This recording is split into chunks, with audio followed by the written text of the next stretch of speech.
है तो गाइस स्वागत है मेरा न्यू चैनल। सॉरी गाइस अभी नए नए हैं तो हमको बोलना नहीं आता इतना भी खास।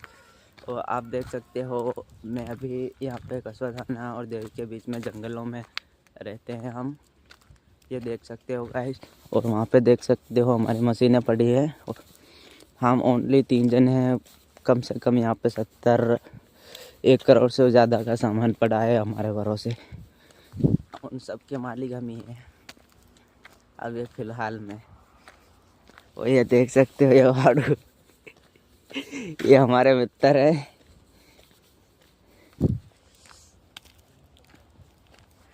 फॉलो कर लेना, सब्सक्राइब कर लेना।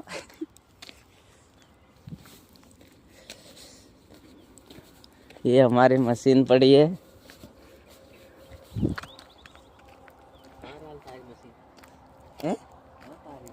तो ये આપણે કહેવાય ને હમણાં હાલ હાલ આપણે સલાડી રહ્યા આપણે કહેવાય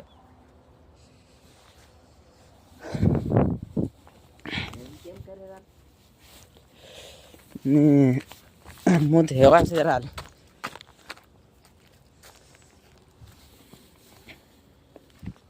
પછી સફાઈ કરते हैं अपन।